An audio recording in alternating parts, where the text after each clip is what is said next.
Okay, so in this short video, I just wanted to show you guys a piece of calcite. This is a crystal, and it's kind of got some neat properties. So some of you that were in lab have already seen this, but here's a little drawing of fill. But look what happens when we put this crystal on top. We actually get two separate images of fill.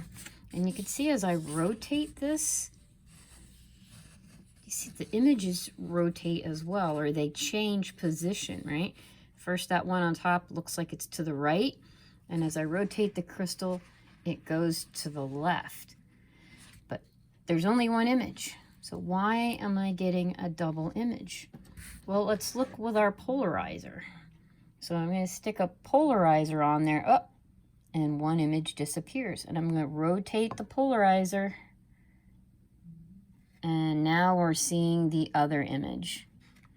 If I don't have it quite right, you can kind of see the other one. So that's the one on top.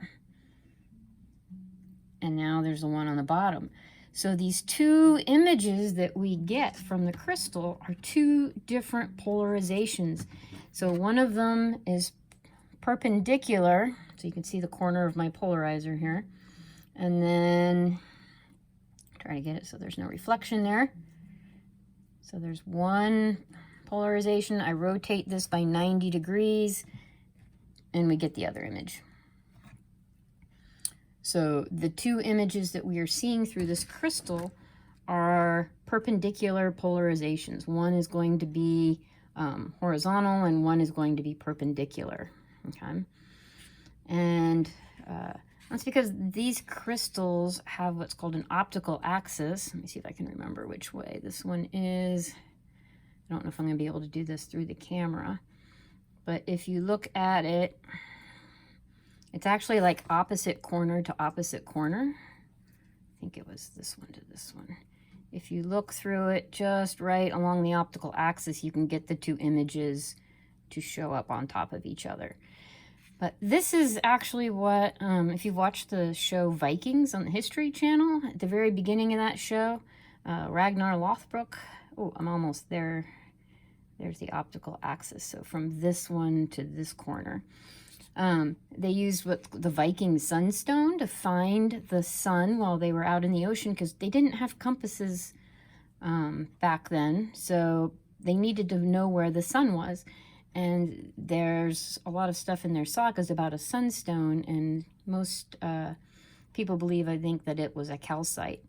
So by lining this up, looking at light scattering, somehow, I'm not quite sure, you could use this to figure out where the sun was in the sky, even when you couldn't see it, so you'd be able to tell where you were. But this is calcite. This property of having splitting up, giving you two images at two different polarizations is called birefringence. So what's happening is light that's going from the paper enters the crystal, and there's all kinds of polarizations from my drawing of fill, because I just have white light. But the two different polarizations travel through this crystal at different speeds, so therefore they refract and they bend at different angles, and so we get two images.